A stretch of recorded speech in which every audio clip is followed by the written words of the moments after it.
Travis Wingoodsell. Happy Thanksgiving, the day we celebrate the giving of blankets to the American Indians that caused an extermination. Oh, that's not what it's for? Do you think maybe the American Indians might have something to say about that?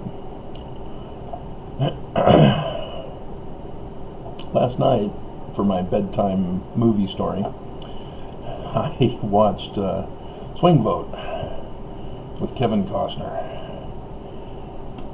And it was a hypothetical election year after the 2000 election, because they referred to it in the movie, in which a single county was still waiting the final decision because of a power outage, which caused the voter tampering of Kevin Costner's daughter to therefore be recast by Kevin Costner.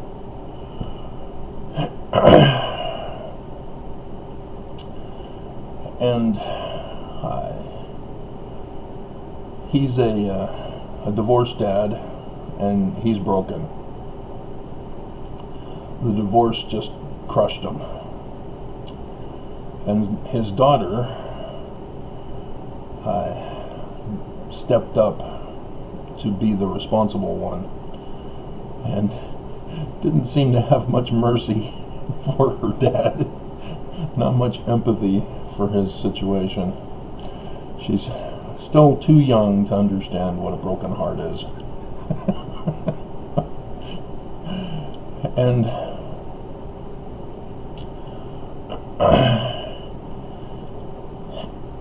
he's asked in an interview about whether he's pro-life or pro-choice. I automatically, it's now a code, neither. But nonetheless, he got suckered in by the interviewee with leading questions to be for life, because, well, that sounds like it's a good thing. Doesn't it? Well, that's the trap. Neither. And the answer, neither, is the correct one, because pro-life and pro-choice are based on the consequences. They're not based upon the cause. This is the trap our government has set up and designed for us between the dichotomous major parties.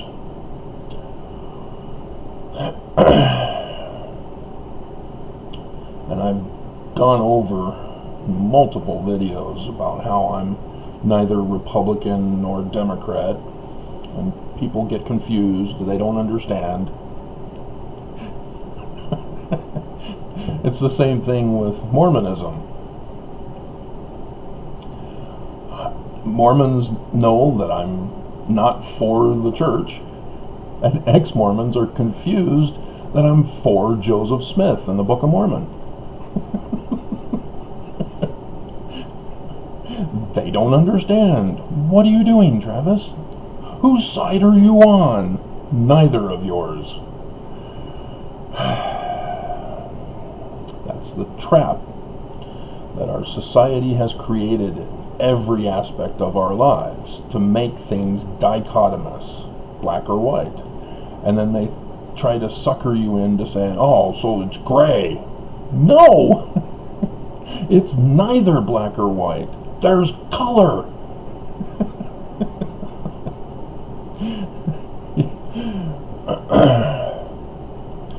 And so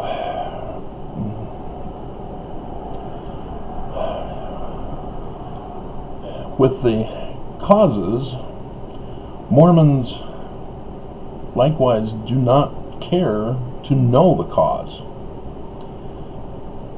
they just see the consequences and are all in full support for the church, regardless of the consequences. You know, you have somebody coming up and saying Joseph Smith is not a translator. His translations are wrong.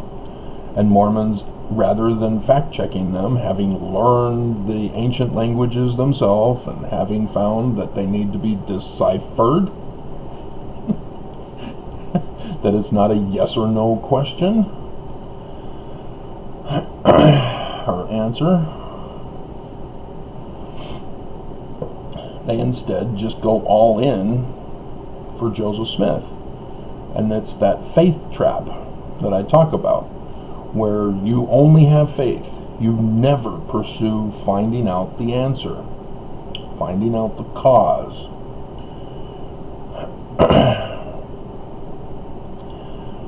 And what led to people making such conclusions. And so when the prophets get up, they say, just have faith, just trust us. We're prophets of God, trust us. No. We are told in Scripture that we're supposed to put you to the test. We're supposed to find out whether your fruits are good or bad. Mormons won't do that. Faith. That's their conclusion. And so they get led like sheep, as ex-Mormons call Mormons sheep.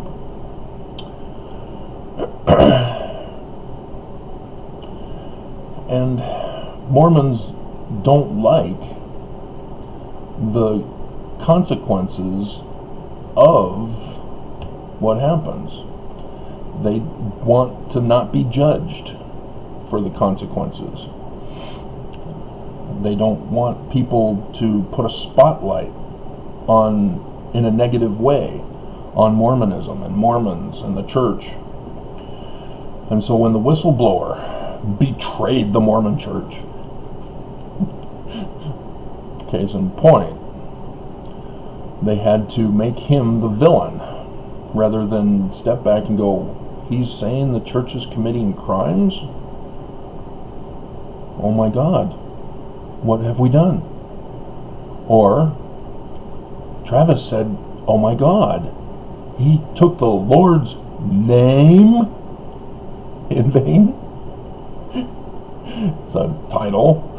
It's not his name.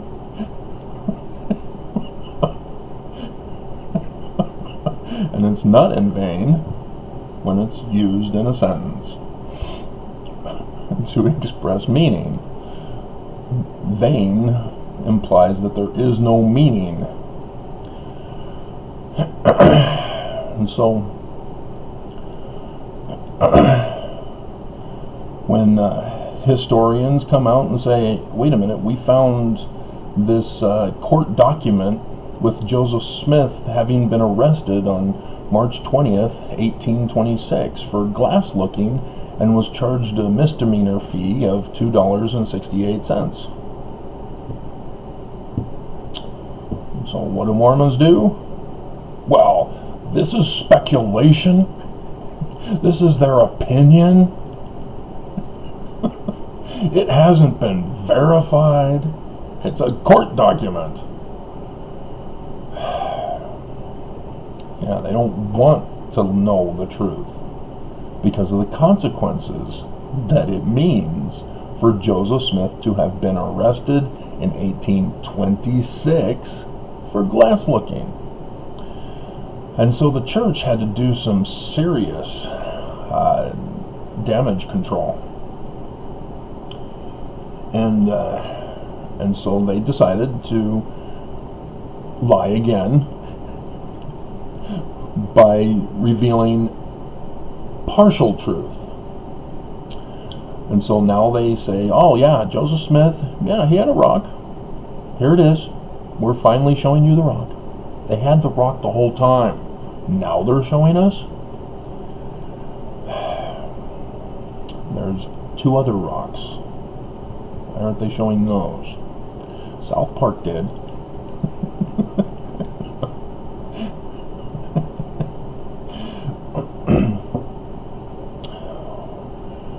But the church just suppresses knowledge and information from us as Mormons.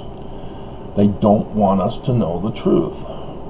And Mormons, instead of seeking to know the truth like I did, and even as ex-Mormons don't seek to know the truth either, they just go, oh, yeah, I knew it, Joseph Smith is a fraud.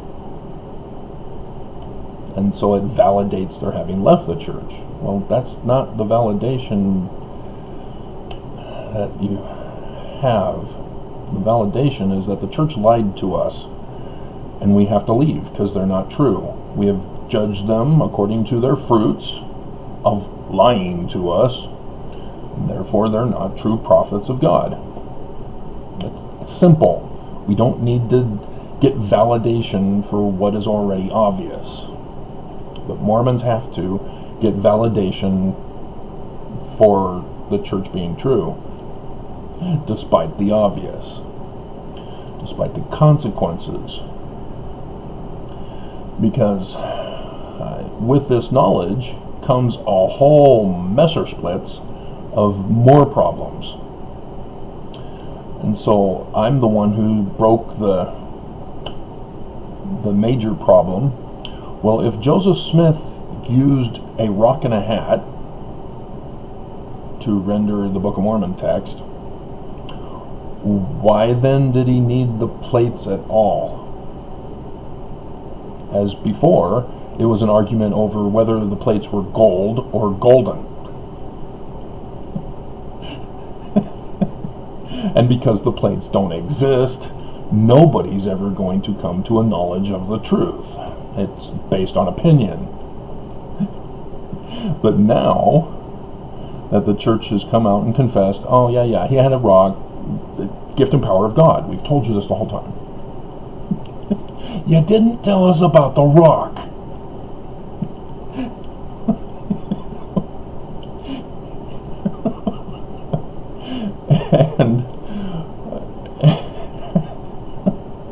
And so, yeah, now there's a serious problem. Did Joseph Smith make the whole story up? And the answer is no. Again, it's not a yes or a no answer. Because when you search for the truth, you go, oh.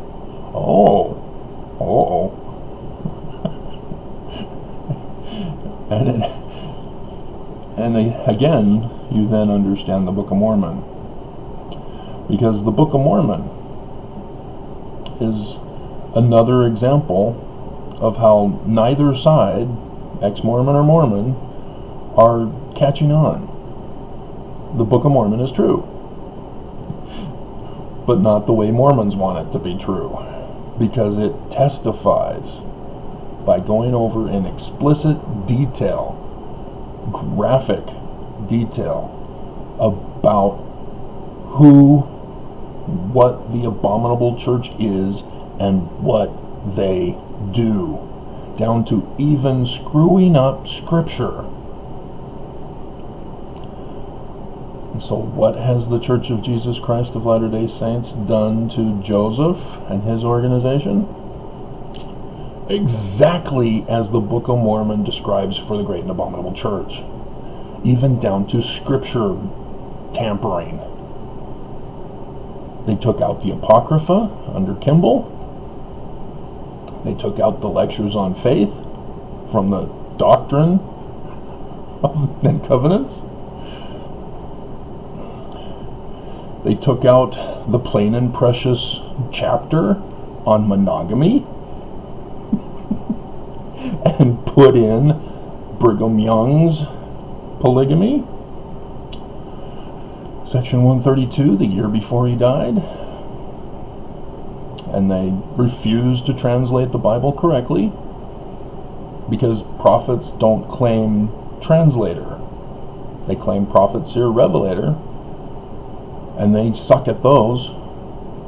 Nelson just came out in October conference to finally confess, hey, we're in the latter days. What about the signs in the heavens then? Are you going to start designating signs in the heavens for us? Because Mormons have been waiting for that since 2014, 2015's Tetrad, in which Thomas S. Monson said, nope. Not signs of the latter days. Still in the future. So what do we do with the signs in the heavens now, Nelson? See, when you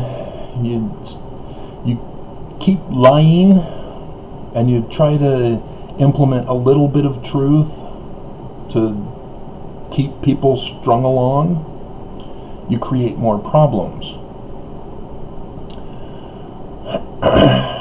And for both sides, I keep urging you, begging, pleading,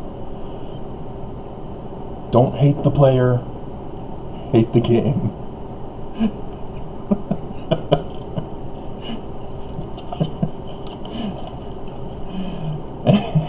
So, as a result, Mormons run and hide. When confronted with a scientist in a particular field, whether it's archaeology or ancient linguistics, Mormons run and hide. They go silent. They try to lay low until it goes away. Because if you ignore it, it'll go away. That's what I was taught by my mom.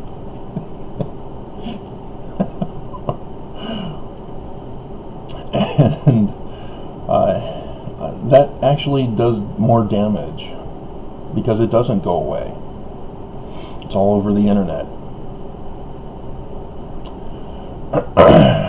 Let's do a little Google search to illustrate.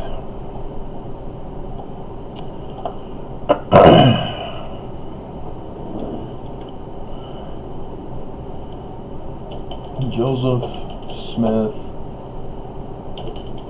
Glass Looker. Images. And there it is. Translation method. There's one version of it, and then there's other versions of it showing the actual document. But I chose the one that has the print, type print of the cursive writing. So let's do another one. Henry B. Eyring paycheck stub. You familiar with this one? My home teachers notified me of this one. As he was trying to do damage control. And so there's several of them. You can see all over the place. Dear God. Multiple ones have been released. So yeah, what are you doing paying tithing on an allowance? Irene. And we have some joke memes. Here's Thomas S. Monson's face. The picture's too small to read what it says.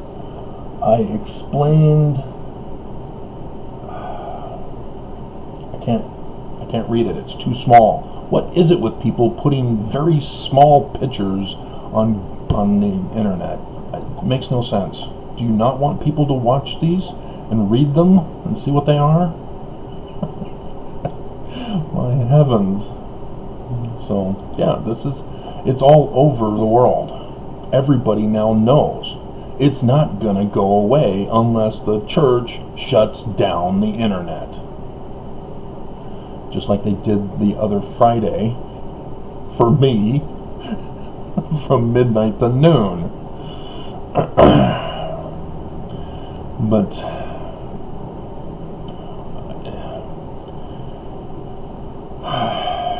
this is why the doctrine in the church is correct, where you have to do what is right in the causal position, so that then you can let those consequences follow.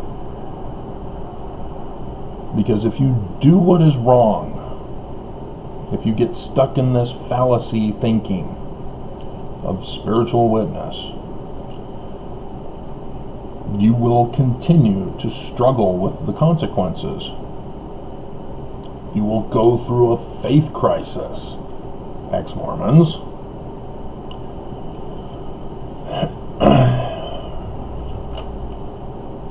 And when the storms of the world, from science and sound argument, come to your door, there's only so much denial of science and sound argument you can do, until eventually the little kid missionaries are going to get slammed by the world, who's a little bit smarter than you think.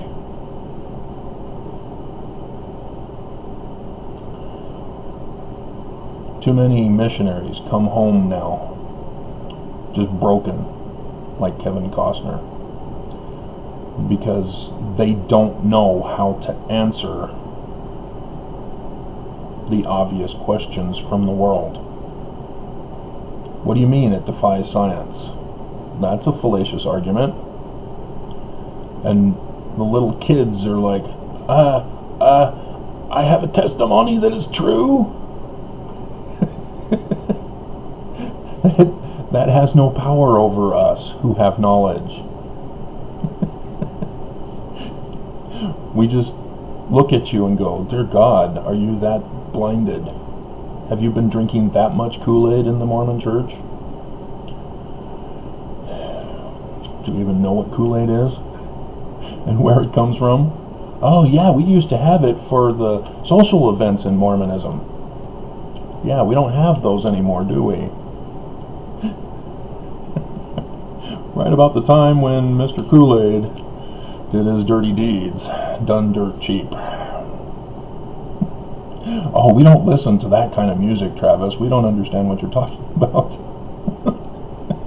The beat and the tone, oh, evil. It brainwashes us into doing bad things. Oh, then the Mormon church, the prophets aren't doing that to you. So you're accusing the world about the dangers of what they will do to you to remain in your little bubbles, but you are clueless about what the prophets are doing, which is exactly the same thing.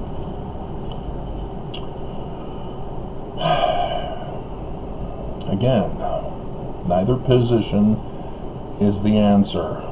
It's not a dichotomy. There is color out there. Movie. Pleasantville. That's the name of it. It's a black and white community. The brother and sister are fighting over the remote control, and they get zapped into the TV show that was black and white. And she's all pasty. And they come to realize that there's more to life than just black and white. There's color, and they have to get the whole town involved in that. And that's a take on Plato's allegory of the cave as well. It's just a different manner of presenting the same knowledge. Is that those who are trapped and in bondage, because in Plato's allegory of the cave, people are in bondage. They are chained to a wall. And what they see on the wall in front of them is their reality. They have no idea what the cause of what they see is. And so this is where I get it.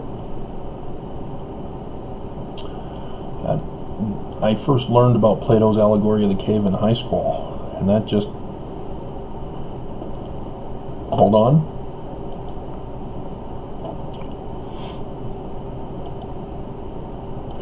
Bear with me.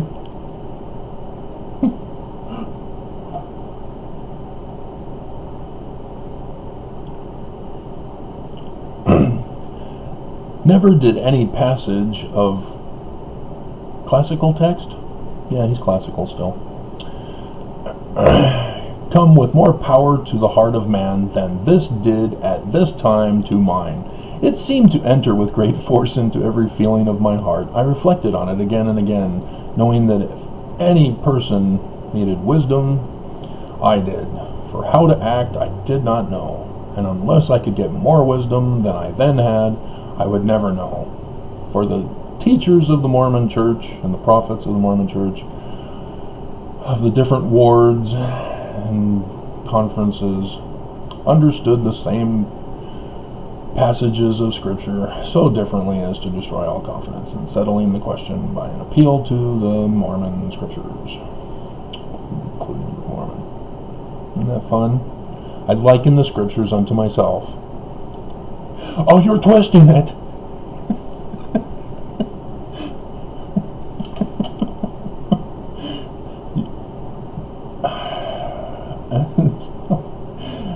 You can't just deny, but you do.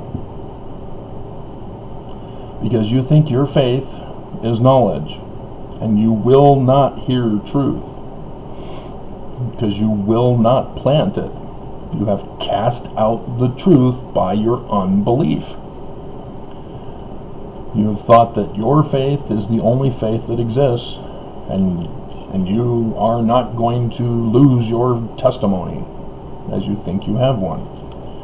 And so you do not listen to other people when it's something you've not heard of before, or when it goes against your incorrect thinking. And so you pull the religion card to avoid judgment.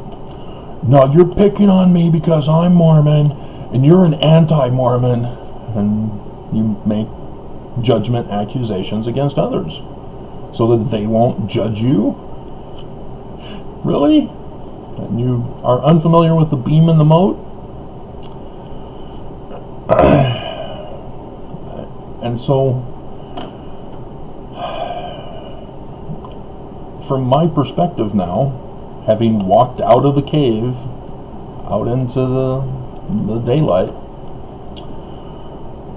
if I'm familiar with Plato's allegory of the cave, I now see that it's not a matter of whether the Book of Mormon is true or false. It's a matter of how the Book of Mormon is to be decoded. And if you don't understand decoding, you've not been watching my videos. Because it was church history by which I was able to decode the Book of Mormon. The real church history. And I didn't get that by choosing a side, ex-Mormon or Mormon. I had to do my own research. And I knew how to do it because of my education. And so when, case in point, Brigham Young.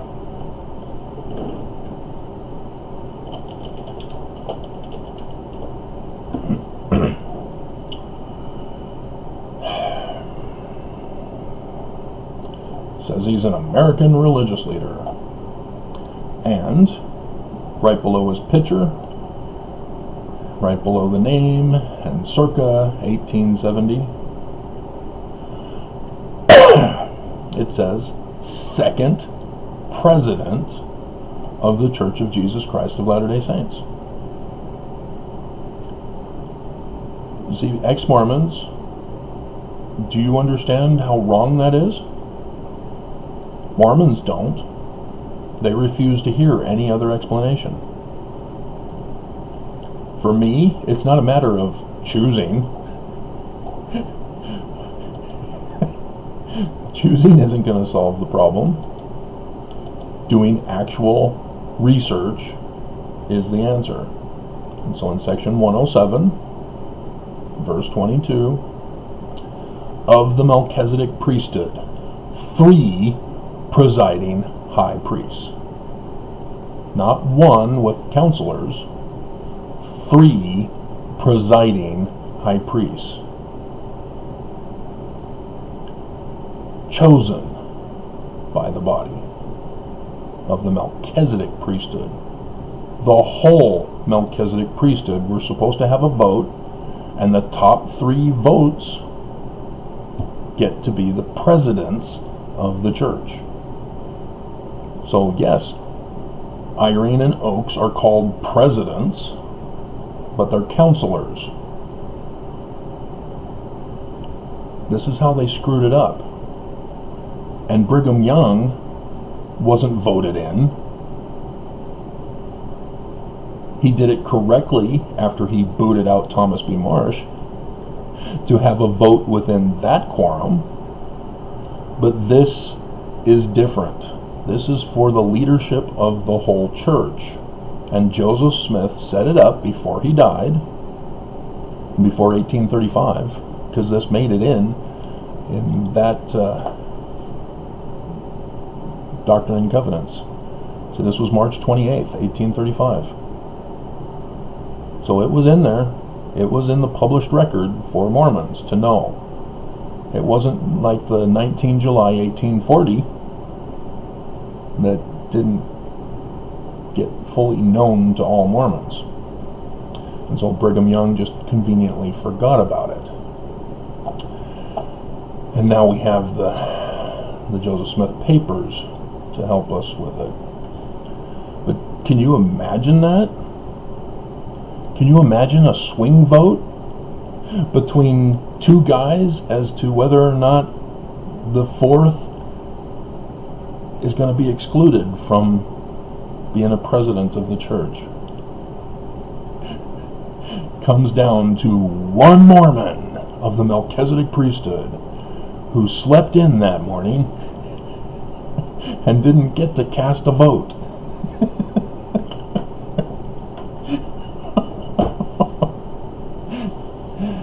And so, yeah. And then when a president dies, there's then a vote to fill that vacancy, rather than the president of the quorum of the missionary quorum. Oh wait, that was what Brigham was a part of. Oh, isn't that convenient? Brigham's current administration succession is based upon him when he was in his position. Yeah, I'm sure there's no conflict of interest whatsoever. And ex-Mormons don't see it. Mormons don't see it. Nobody sees this. And what are the ramifications? It means the church isn't true. That's the obvious one. And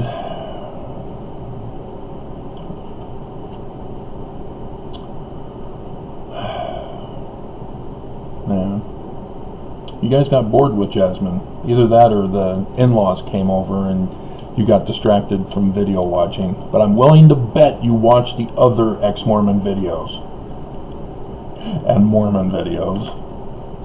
We can check. On the good ship, a lollipop, it's a sweet trip. Notice the fan isn't going? Yeah, it's 60 degrees right now. It was 55 when I woke up.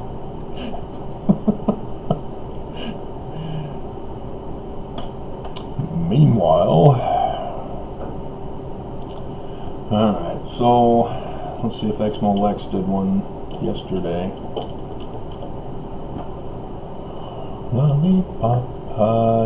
Nope, her last one was 5 days ago.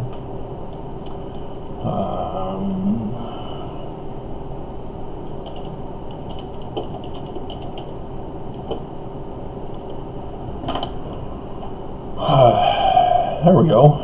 Yeah. There is less. But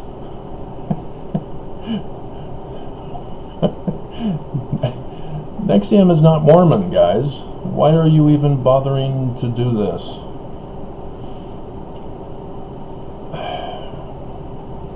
Yeah, Mormon Stories podcast, 6.6K views 19 hours ago. And so, yeah, 5 days ago was the previous one, and that was 14K. Or that is 14K now. And there's the woman who's his brainwashed employee.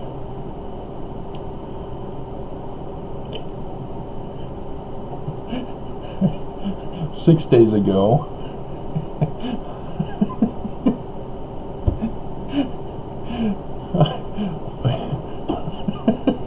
Yeah, the church news didn't talk about this. I did get his video though, but I haven't gone over it yet. Did Dallin H. Oaks lie about electroshock therapy? What do you mean as a question? Is that rhetorical? Of course he lied. He lies about everything. He's the one pushing for polygamy. He's the puppet master of Nelson. Of course he lies. He's the one that said that all 15 must be in complete harmony and agreement in order for anything to get done in the church. Is he going to think the same when he's the president? And not by vote. I mean, there's just things that are just duh. And Mormons run and hide, and ex-Mormons go, yeah, I knew it. But neither side understands why. You're not understanding what Oaks is doing, what he's planning for the future, and that's their trap. They get you caught in this dichotomous debate when they keep marching forward with their ultimate plans for a new world order under them. And it's dangerous and it's deadly. And I don't know how to get that across to either side, because Mormons don't see it. You know, in Santa Claus 2, which I also watched yesterday morning, the one elf creates a machine that can duplicate. And so he duplicated Santa, so that Santa can go deal with the haughty principal, while the duplicate Santa takes over the production of the toys and turns Nazi, literally. He wears the uniform, has the toy soldiers, get everybody into conformity and compliance with child slave labor. That's already a disturbing thing from the first one. But it's worse when authoritarianism is in charge. And so coal is being manufactured by children. Oh no, they're elves, Travis. They're 600 years old. In one, Santa.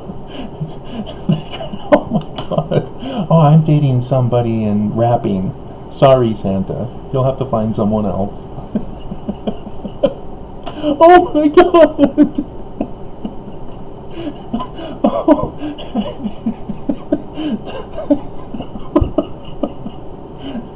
She's not even 14 yet. To be that disturbing. Oh my God. But this is what's coming, Mormons and ex-Mormons. And ex-Mormons should be concerned about this too. You guys just allow the church to continue as you just get angry with them. You just voice your anger, like Jasmine, in her secret silence.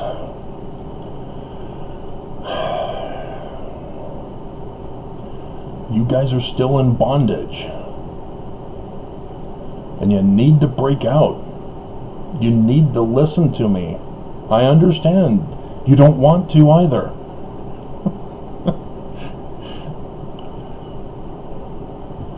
But eventually, you're not going to be thankful for anything, even for Thanksgiving anymore. Oh, we're thankful that we have some rations for today in our imprisoned condition. Oh, we're thankful for an authoritarian leader who didn't smite us to death today.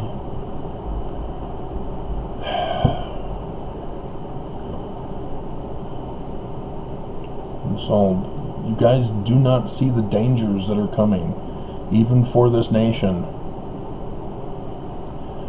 You do not understand the art of war, the concept of dividing to conquer. We've already been conquered.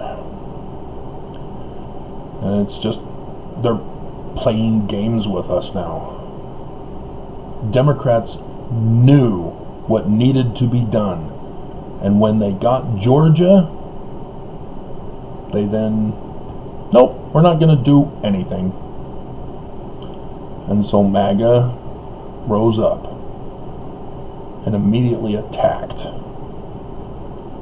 seeking to overthrow Roe v. Wade. They don't care about the cause, because they're the cause. They're the rapists.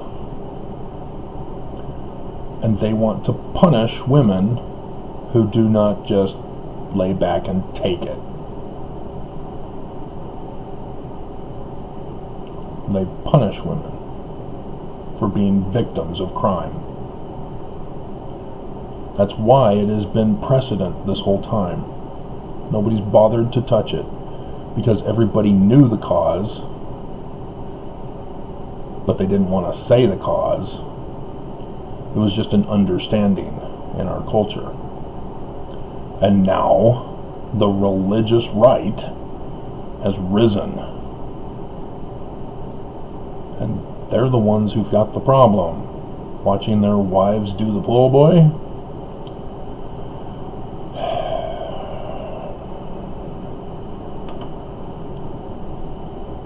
And then Pennsylvania, Philadelphia, which last I heard, and then it went silent after that, it was crossing state lines. And then there's the Mormon Church here in Utah. As more and more people are involved in rape and even sex trafficking, as now people are waking up a little too late. Oh, my daughter is now in sex slavery, and there's nothing I can do to get her back. She's not just missing.